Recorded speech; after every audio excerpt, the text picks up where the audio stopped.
और शर्मा जी को, जिनको मैं आज यकीन कीजिए अपने पिता के रूप में देख रहा हूँ, लेखराज शर्मा जी को, उनसे आशीर्वाद की उम्मीद करते हुए इजाजत चाहता हूँ अपने गुरु जी ध्यानचंद जी से कि मैं आज का वक्तव्य चालू करूँ। 5-7 मिनट मुझे देखो, उसके बाद आप बात करते हैं वैदिक ज्योतिष की। वैदिक ज्योतिषी हूँ और उसी हिसाब से बात करता हूँ।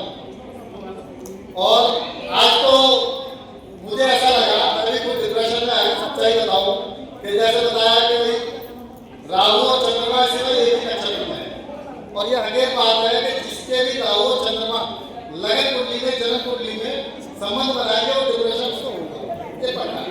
ऐसे ही आज मुझे भी हो गया कि मुझे लगा कि भाई आज तो तेरे ऊपर नहीं आने वाला, तो इतने बड़े बड़े विद्वान है, कहाँ पहुंच पाएंगे। लेकिन कहते हैं कि शनिदेव की कृपा है तो देर है अंधेर नहीं है, ये मानता हूँ। आपको आगे बढ़ाते हैं।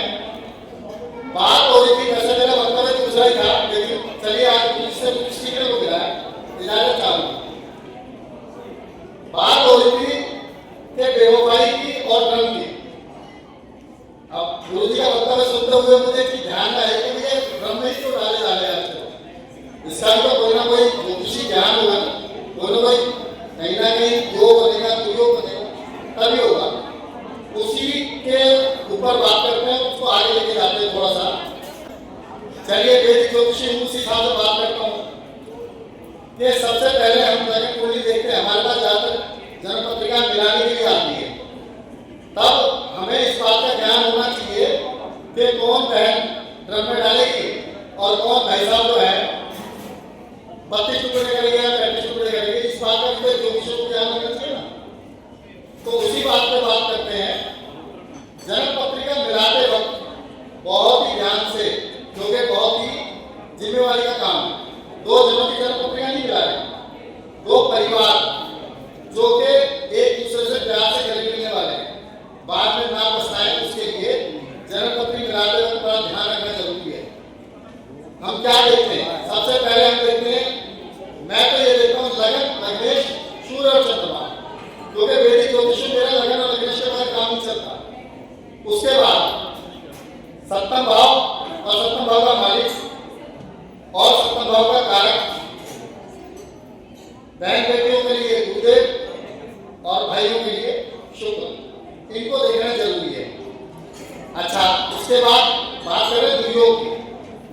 शादी भी करनी पंडित जी ने मिला भी दिया, 32 भी गुण मिले, 28 भी गुण मिले, लेकिन अगले दिन कल चालू है और भगवान ना करे महीने पर बाद लड़की अपने घर को, लड़का अपने घर को, किसी का बॉयफ्रेंड तैयार है, किसी की गर्लफ्रेंड तैयार। ऐसा क्यों होता है? इस बात पे बात कर रहा हूं मैं कि जन्म पत्रिका में कुछ दुर्योग है। सबसे पहले तो देखो लग्नेश को, कि लगन का मालिक कौन है। 2 स्वभाव लगन होगी जिसकी ज्यादातर, ये मैं किसी पे इल्जाम नहीं लगा रहा हूं, 2 स्वभाव लगन, मिथुन लगन, कन्या लगन, धनु लगन और मीन लगन। इस लगन के जो 4 लगन है, इनमें से 4 लगन के मालिक जो है जातक, वो ज्यादातर दाएं बाएं हो सकते हैं, ऐसा मुझे लगता है। दूसरा जन्म पत्रिका मिलाते वक्त जैसे चंद्रमा से हमने गुण मिला लिए, लेकिन गुण मिलाना बहुत बड़ी बात नहीं है, उसको बच्चे भी मिला लेते हैं। आजकल फ्री के ऐप आ रहे हैं, हर किसी के गुण मिल जाएंगे कहीं ना कहीं। गुण मिलाने से ज्यादा हमें ये देखना है कि शुक्र खासकर, क्योंकि विवाह कराएगा तुम, गुरु के बगैर विवाह नहीं होने वाला। आप गुरुदेव ने तो विवाह करा दिया, अपना काम पूरा कर दिया, उसके बाद रिक्वेस्ट करो 2 मिनट बैठे, आप विवाह करा दिया गुरुदेव ने, कोई बात नहीं, विवाह भी हो गया, उसके बाद शुक्र खराब है जी भाई साहब। अब शुक्र क्या करेगा? जो विवाह चलाने का कार्य है, खाली विवाह कराना नहीं, उसे चलाना भी तो है, वो कौन चलाएगा? सप्तम भाव भी ठीक है, चलो शादी हो गई, 9 मास में भी कहीं ना कहीं शुक्र को बल मिल गया, वहां भी ठीक है। उसके बाद ऐसा क्यों हुआ? इस क्यों है ये पॉइंट है, क्यों कि बेवफाई क्यों हुई, उस बेवफाई का कारण और निवारण यहाँ देखने वाले। एक शुक्र मंगल के साथ हो या राहु के साथ हो या केतु के नक्षत्र में हो या केतु के साथ हो तो परेशानी आ सकती है। इल्जाम नहीं लगा रहा, संभावनाएं बनती हैं। उसके बाद सप्तमेश जब भी केतु के नक्षत्र में होगा परेशानी आएगी, ऐसा मुझे लगता है। केतु के नक्षत्र में अब आधा बेवफाई, क्योंकि शादी खराब होगी तभी तो आदमी बेवफा करेगा। सप्तमेश 12वें घर में हो और 12वें घर का मालिक सप्तम भाव में हो, विवाह में प्रॉब्लम आएगी, अवैध संबंध बन सकते हैं, ऐसा मुझे लगता है। इसमें कहीं कोई वो नहीं है।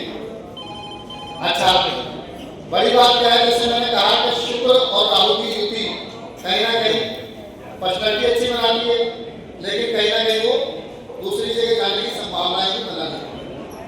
मंगल ने कैसे शुक्र को देख लिया है, शुक्र मंगल की युति होगी। हालांकि ये कलाकार योग है, ज्यादातर फिल्मी कलाकारों की जन्म पत्रिका में ये वाला मंगल शुक्र का योग पाया जाता, लेकिन इसमें भी कहीं ना कहीं अगर कोई और पापी ग्रह मूव हो गया या 6-12 का संबंध हो गया, तो मुझे लगता है कि कहीं ना कहीं जहाँ तक वो विवाह की परेशानी आती है, बहनों को भी आती है, भाइयों को। केतु के साथ में अगर शुक्र बैठ गया तो परेशानी आएगी। परफेक्ट। चलिए, मंगल की बात होगी, केतु की बात होगी, राहु की बात होगी, ये तो बाकी है, तो अपना काम करेंगे।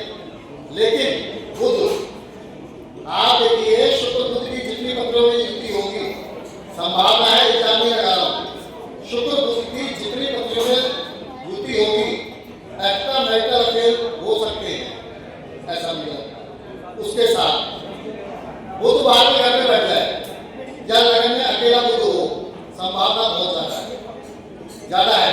लेकिन बुध अगर अपनी उच्च राशि में बैठा है, मित्र राशि में बैठा है और अच्छी राशि में बैठा है, मान लो भद्र योग बना है, तब ऐसा नहीं होगा।